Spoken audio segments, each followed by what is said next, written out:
In the summer of 1990, Bruce Willis returned as John McClane, but this time in an airport. Let's get into it.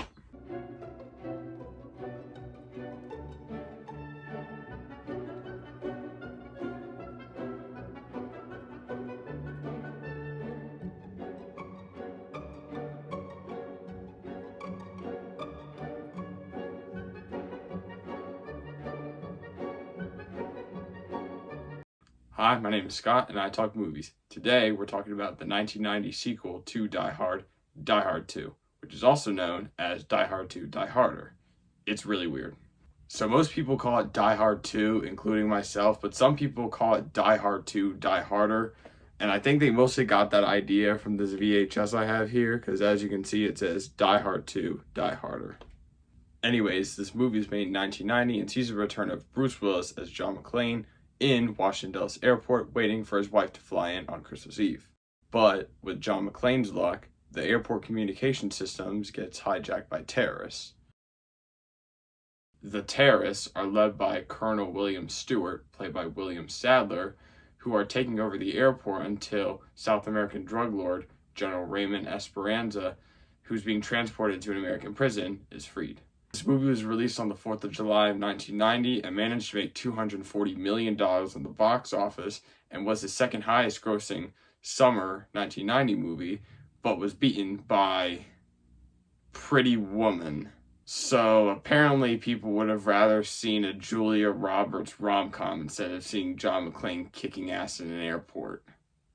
This movie's script was written by Stephen E. DeZosa, who wrote the first Die Hard, and 20th Century Fox asked if John McTiernan, who directed the first one, to return, but he said no. I'm actually glad that he turned down this movie, because instead of making this, he made The Hunt for Red October with Sean Connery, which is a really good movie. So with McTiernan saying no, the production hired a director from Finland named Renny Harlin, who had just got done directing A Nightmare on Elm Street 4, and Renny Harlin has gone on to say many times that this movie was an absolute nightmare to make. This movie's airport scenes were filmed in Northern Virginia, which is my state, in Washington Dulles Airport, which is the airport that the movie takes place in, but the outdoor scenes where there's snow and everything was filmed in Colorado.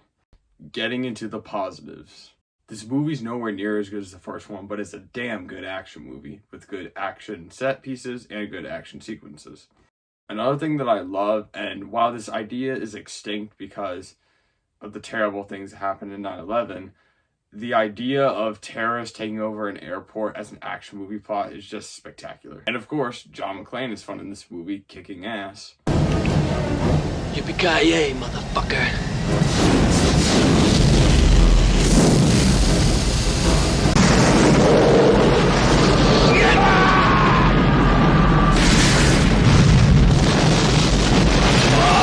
I personally think this is a very underrated action movie. You always hear people talking about Die Hard and Die Hard with a Vengeance, but no one ever seems to bring up Die Hard 2. Even Bruce Willis has said that this movie was the least he enjoyed making.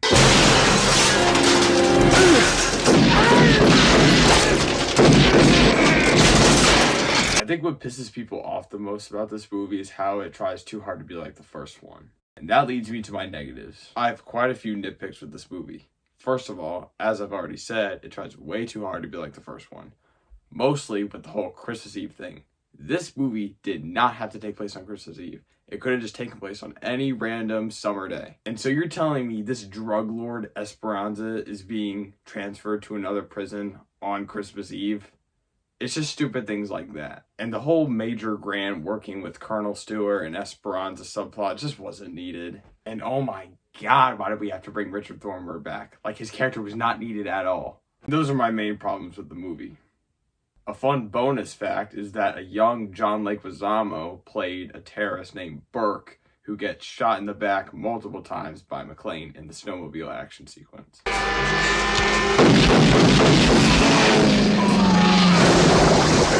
For the best kill, I'm giving it to Major Grant. Just a shot of him falling into the plane engine after McClane pushes him and getting shredded into pieces. It's just amazing. So with that, Die Hard 2 is a good, kick-ass action movie with good action sequences and silly plot lines.